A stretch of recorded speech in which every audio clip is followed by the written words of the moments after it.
esta serie hemos hablado y hablaremos de lugares sugestivos, lugares que por una u otra razón atraen al viajero. En ellos ha quedado el testimonio de culturas preocupadas por lo trascendente, refugiadas en un paisaje propicio para el diálogo con los dioses, como Machu Picchu.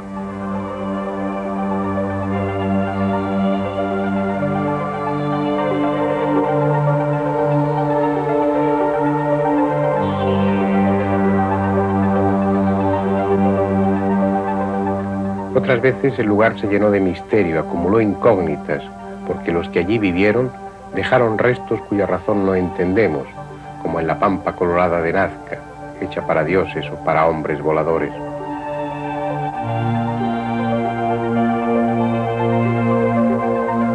En ocasiones el lugar se hace grandioso sin otro elemento que el barro, elevado a la categoría de monumento a la constancia o al ingenio del hombre antiguo, como en Chan Chan. Tampoco faltan los lugares en los que la naturaleza es por sí misma espectáculo y misterio. Lugares tan viejos que abundan en ellos los restos de otras vidas, de otros reyes del planeta millones de años antes de que el hombre existiera. Ese es el caso del desierto de Okukage.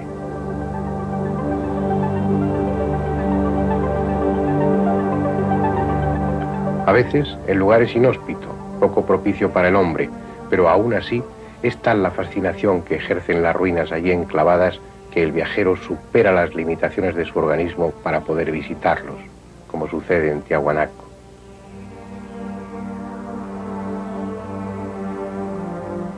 En otras ocasiones, el lugar atrae por lo imponente de la obra humana, por el testimonio de una técnica desconocida ya, pero capaz de hazañas portentosas, como la de labrar y arrastrar las moles gigantescas de Sacsayhuamán.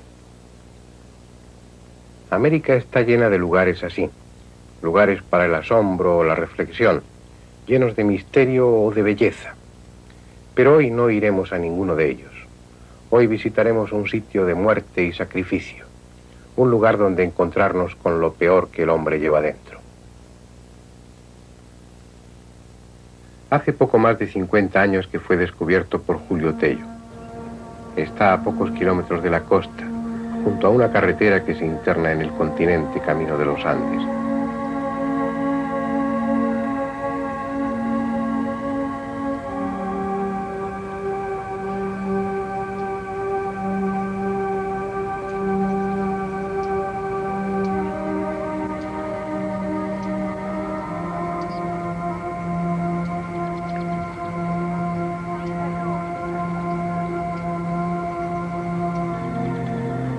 Tantas otras veces, el nombre del lugar ya se ha perdido.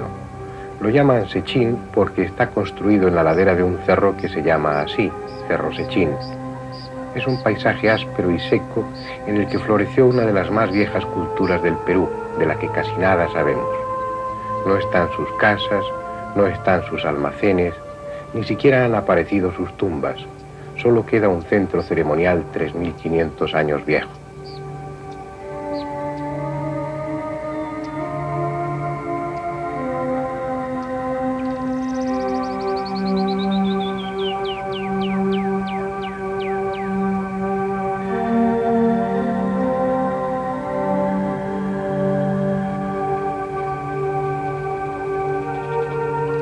Probablemente hubo una plaza hundida ante ese recinto cercado y también otros edificios de adobe, pero solo lo construido en piedra ha resistido con éxito el paso de los milenios transcurridos. La fachada del templo mide algo más de 50 metros y está formada por piedras de diferentes tamaños, con una técnica que recuerda a otros viejos lugares como Tiahuanaco, alternando piedras grandes con otras más pequeñas. Sin embargo, lo que hay grabado en esas piedras hace de este lugar algo distinto a cualquier otro santuario del pasado. Aquí, en las piedras labradas por su cara externa, los artesanos de hace 35 siglos dejaron constancia de unos hechos que hoy se nos antojan terribles y monstruosos. Es una macabra galería de cuerpos seccionados, de vísceras,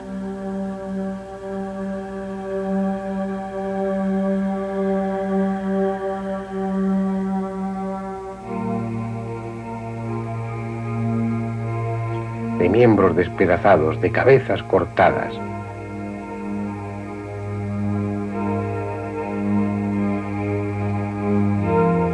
como el siniestro escaparate de una carnicería humana.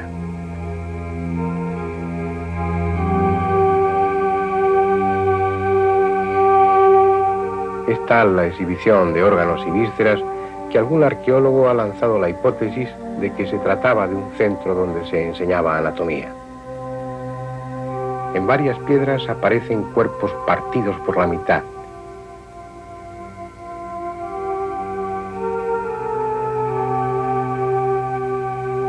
Y en algunos de ellos son claramente visibles los intestinos, representados de una forma esquemática pero eficaz. Incluso en una de las piedras aparece el aparato digestivo estilizado, él solo, como un trofeo atroz.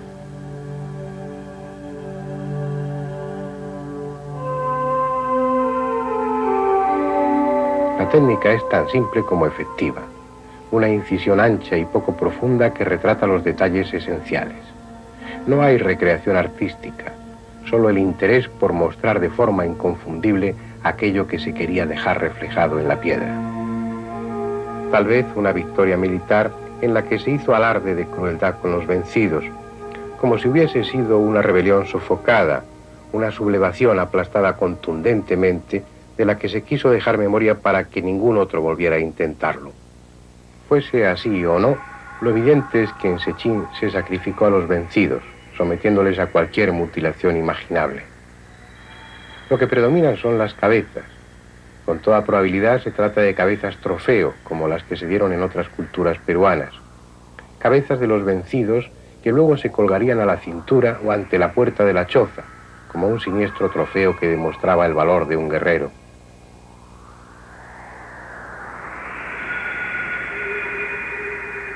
En Cerro Sechín, esas cabezas parecen haber seguido el mismo tratamiento que con frecuencia se empleó en el pasado americano. Fueron rasuradas, dejando solo un mechón de pelo que servía para sujetarlas y exhibirlas.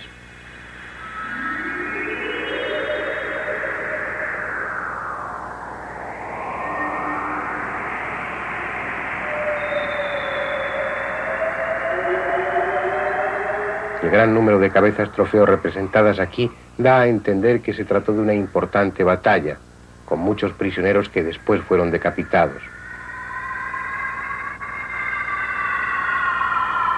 Incluso en una de las piedras aparecen cabezas amontonadas, posiblemente ensartadas en estacas puntiagudas, a la manera que lo hicieron algunos pueblos mexicanos del pasado. Entre todo ese muestrario de despojos humanos destacan varias figuras completas, las de unos sacerdotes o unos vencedores. En los textos arqueológicos se alude a ellos como pontífices del sacrificio o dignatarios. Llevan en su mano un cetro, tal vez una vara ceremonial o un arma estilizada. Su cabeza está cubierta por un casco trapezoidal con 3 figuras cuadradas y una norma de punta. En el caso de los sacrificados, su boca muestra los dientes en un fiero gesto. Son bocas felinas, en las que faltan los colmillos.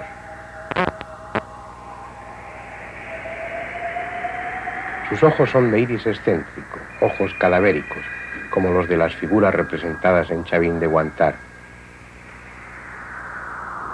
Su atuendo más hace pensar en sacerdotes que en guerreros, lo que da otra dimensión a Sechín, la de lugar de culto. De esa forma, los sacrificados, aquellos cuyos cuerpos fueron bárbaramente despedazados, sufrieron tal castigo no como ejemplo, sino como ofrenda a uno de esos dioses sanguinarios que tanto abundaron en otro tiempo.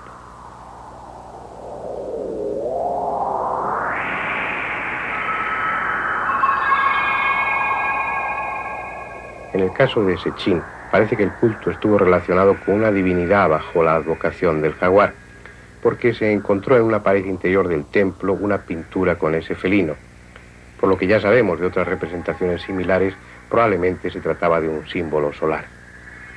En casi todas las culturas americanas del pasado se llevaron a cabo sacrificios humanos con mayor o menor frecuencia, pero ni siquiera los aztecas hicieron una ostentación comparable a esta.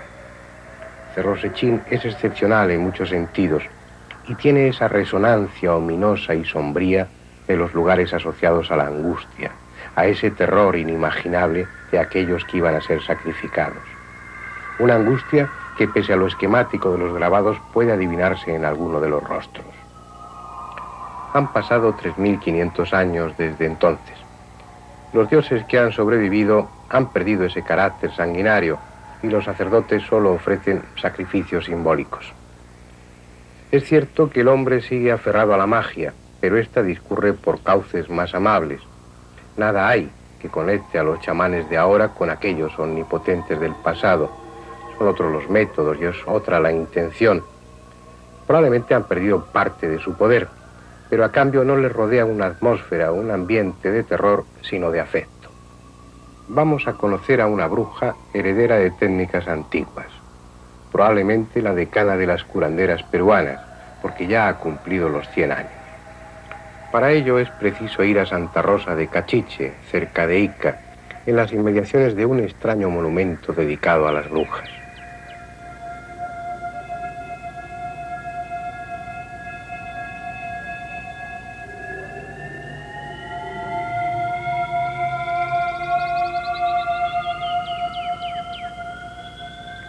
En un claro del bosque polvoriento y seco, con nostalgia de otros bosques brumosos y sombríos, alguien tuvo la bizarra idea de hacer un monumento a la bruja.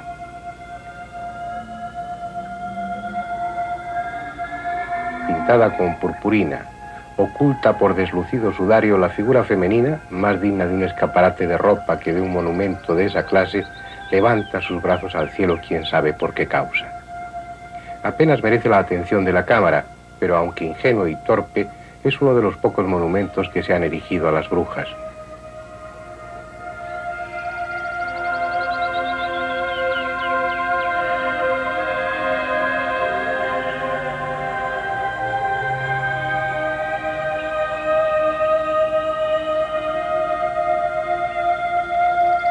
Solo por casualidad, la casa de doña Julia está a pocos metros de distancia. No es curandera por vocación, sino por necesidad. Viuda y con muchos hijos, se puso en esto de sanar para ayudar a mantener la familia. Que como yo era viuda y tenía tantos hijos, era una cosa lucrativa para mi familia. Empieza, hija, empieza. Y me enamoró. Pero nadie duda por ello de su eficacia, sobre todo en la limpia con huevo, que es su especialidad. La magia, la sanación que emplea doña Julia, para nada se opone a la religión convencional. Es más, se refuerza con ella. Los elementos de la magia natural se unen a las figuras del panteón religioso sin problema alguno. Mentalmente o en voz baja ha rezado 3 Padres Nuestros y 3 credos. Y cuando aplica la ruda y el ají con agua florida sobre el cuerpo del paciente, lo hace en nombre de las 3 almas espiritistas, San Cipriano, Santa Elena y San Judas Tadeo.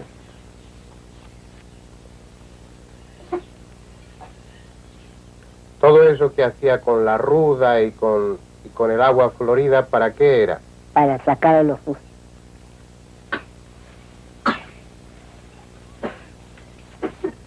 Colonias y plantas van a hacer más permeable el astral, al tiempo que lo limpian, preparando el cuerpo para que al hacer los pases con el huevo, éste se impregne del mal que padece el enfermo.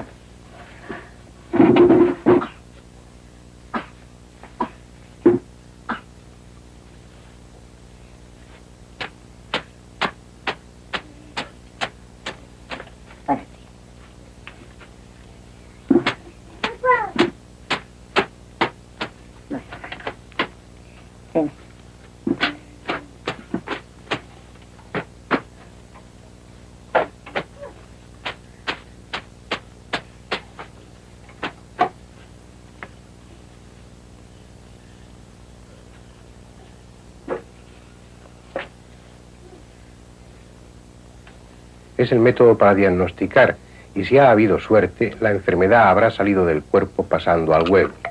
Por eso, doña Julia, cuando ha terminado la limpia, rompe el huevo y echa su contenido en un vaso con agua que estudiará detenidamente.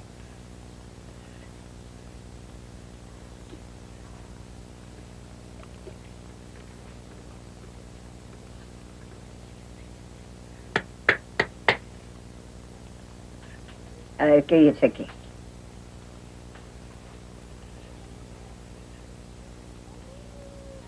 ¿Y por qué miraba usted luego el huevo? ¿Qué veía usted allí? Se le ve sombras.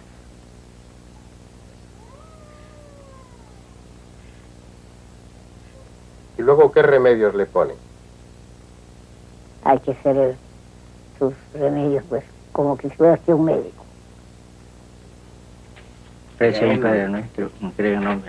Después, como ya habíamos visto hacer a otros chamanes de la costa norte de Perú, vendrán las sopladas con agua florida. Debe hacerse pulverizándola sobre el paciente en una nube de pequeñas gotas, lo que requiere unos buenos pulmones. Por eso se encarga de ello uno de los hijos de doña Julia.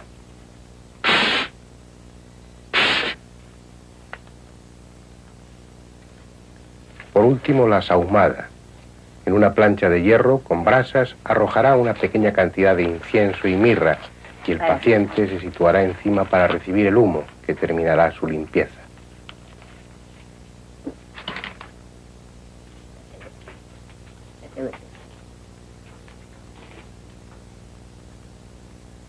Una sahumada espléndida. ¿Ya?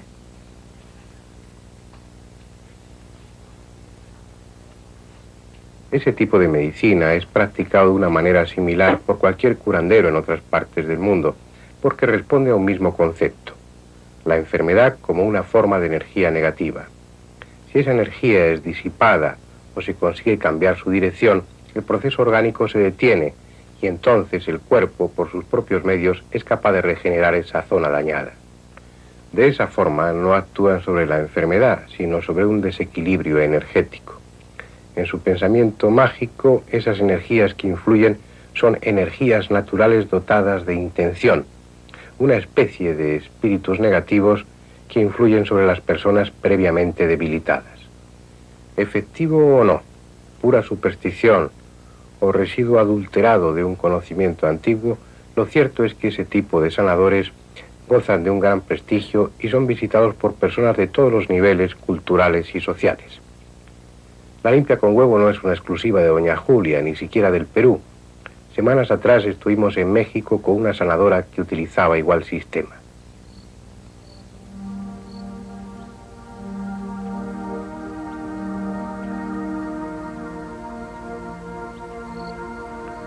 Fue en el estado de Veracruz, en la zona de Catemaco, famosa en el país porque en ella ejercen muchos brujos.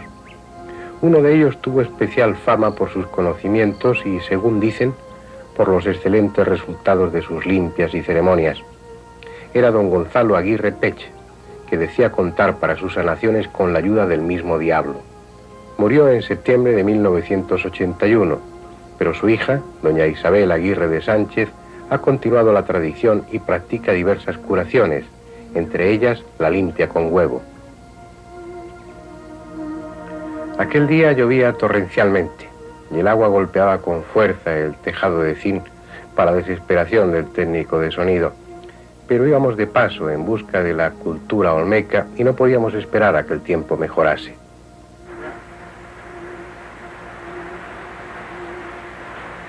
Como toda ceremonia con sabor mágico, esta comenzó por una invocación, por una apertura en la que los espíritus poderosos, las energías desencarnadas, eran reclamadas para que actuaran.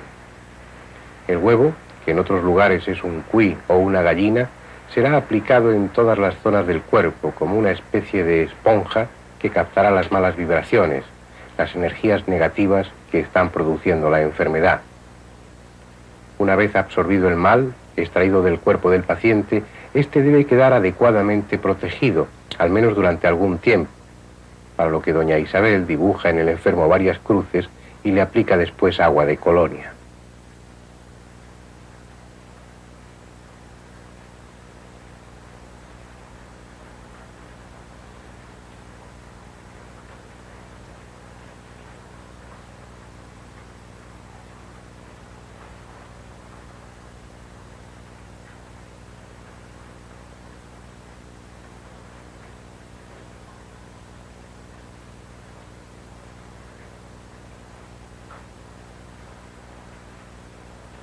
Nadie puede saber si esas prácticas sirven objetivamente para algo. Ni siquiera aquellos que utilizan tales técnicas están en condiciones de responder. Lo que hacen lo aprendieron de otros, pero ignoran los mecanismos íntimos de ese arte. No tienen otros datos que los resultados, y estos son tan variados como lo es la respuesta del enfermo frente a la enfermedad.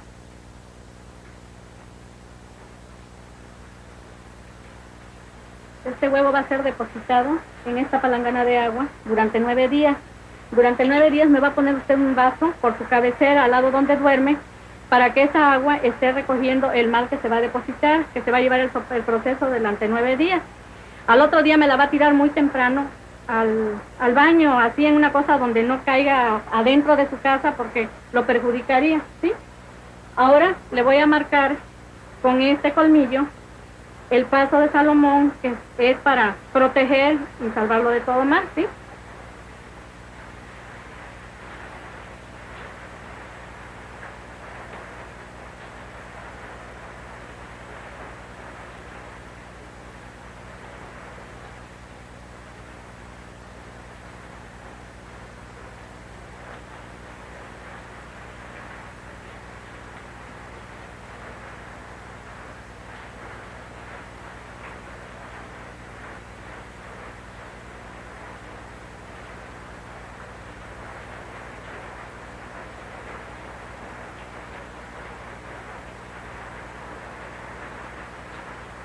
Se le va a poner un agua fuerte, que la va a sentir usted un poco incómoda porque es un poco fría, pero después le va a pasar.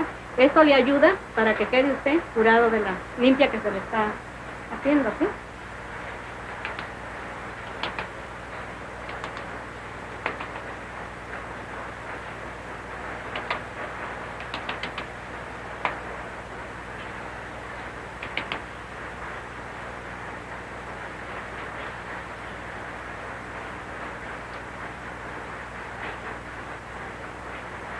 Este muchacho le observo que de repente sufre dolores de cerebro y dolores de cabeza.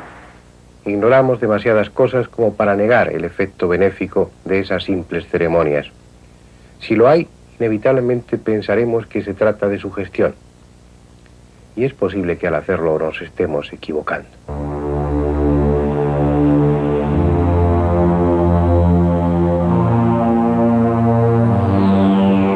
Del desierto de Ocucaje.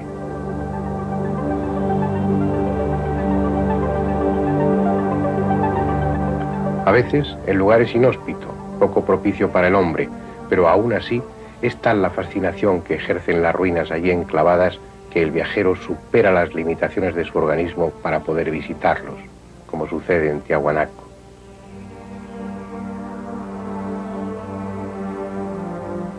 En otras ocasiones, el lugar atrae por lo imponente de la obra humana, por el testimonio de una técnica desconocida ya, pero capaz de hazañas portentosas, como la de labrar y arrastrar las moles gigantescas de Sacsayhuamán. América está llena de lugares así, lugares para el asombro o la reflexión, llenos de misterio o de belleza. Pero hoy no iremos a ninguno de ellos.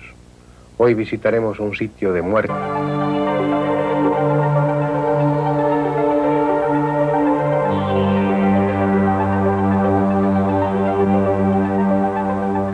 Otras veces el lugar se llenó de misterio, acumuló incógnitas, porque los que allí vivieron dejaron restos cuya razón no entendemos, como en la pampa colorada de Nazca, hecha para dioses o para hombres voladores.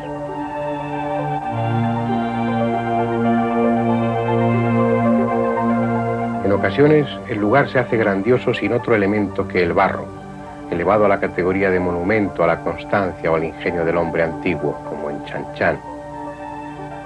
Tampoco faltan los lugares en los que la naturaleza es por sí misma espectáculo y misterio. Lugares tan viejos que abundan en ellos los restos de otras vidas, de otros reyes del planeta millones de años antes de que el hombre existiera. Ese es el caso de Sacrificio, un lugar donde encontrarnos con lo peor que el hombre lleva dentro. Hace poco más de 50 años que fue descubierto por Julio Tello. Está a pocos kilómetros de la costa, junto a una carretera que se interna en el continente camino de los Andes.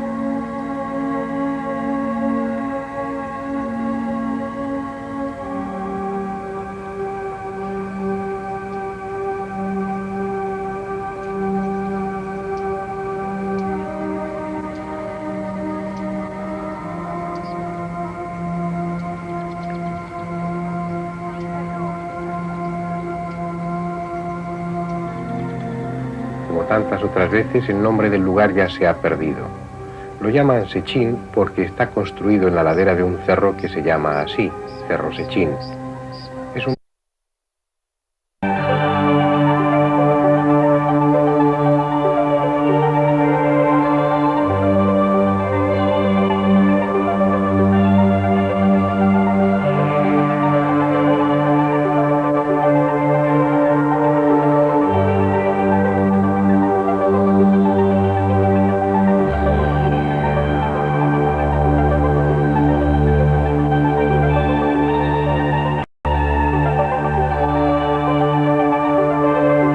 En esta serie hemos hablado y hablaremos de lugares sugestivos, lugares que por una u otra razón atraen al viajero. En ellos ha quedado el testimonio de culturas preocupadas por lo trascendente, refugiadas en un paisaje propicio para el diálogo con los dioses, como Machu Picchu. Un paisaje áspero y seco en el que floreció una de las más viejas culturas del Perú, de la que casi nada sabemos. No están sus casas, no están sus almacenes, ni siquiera han aparecido sus tumbas. Solo queda un centro ceremonial 3.500 años viejo.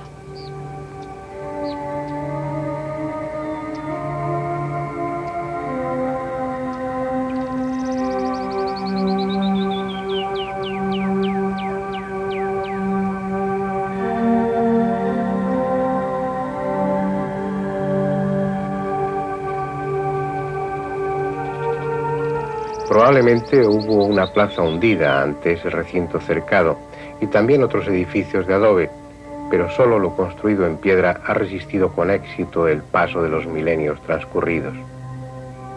La fachada del templo